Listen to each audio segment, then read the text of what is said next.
আমরা ছোটবেলা থেকে জেনে আসতেছি রমজান মাসকে 3 ভাগে ভাগ করা হয়েছে: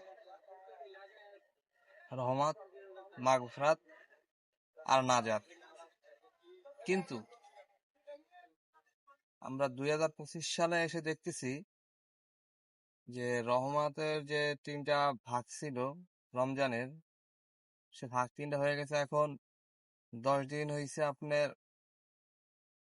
ফল ব্যবসায়ীদের, যারা বিভিন্ন ধরনের ফল বিক্রি করে, যেমন তরমুজ, আপেল, আঙ্গুর।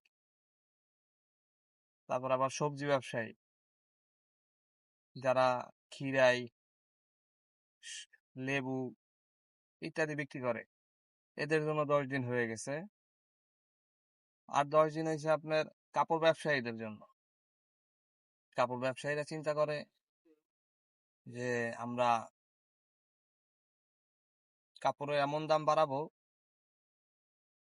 যেন পুরা বছরের লাভটা আমরা 1 মাসের ভিতর উঠে ফেলাইতে পারি। আহ, শেষের 10 দিন ব্যবসা করেছে পরিবহন আলারা। পরিবহন যারা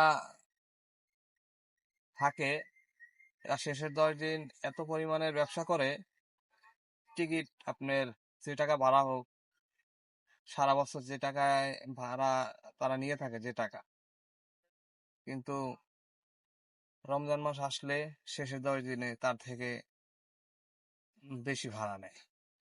কারণ না, বিভিন্ন অজুহাত দেখায়, সিট নাই, এইটা নাই, ওইটা নাই, এই সমস্যা, ওই সমস্যা, নিতে হলে এত টাকা লাগবে, বিভিন্ন ধরনের অজুহাত দেখাইয়া তারাও ব্যবসা করে নেয়। এটা হচ্ছে আমাদের অবস্থা। কিছু করার নাই, এর ভিতর দিয়ে আমাদেরকে যেতে হবে, এর ভিতর দিয়েই থাকতে হবে।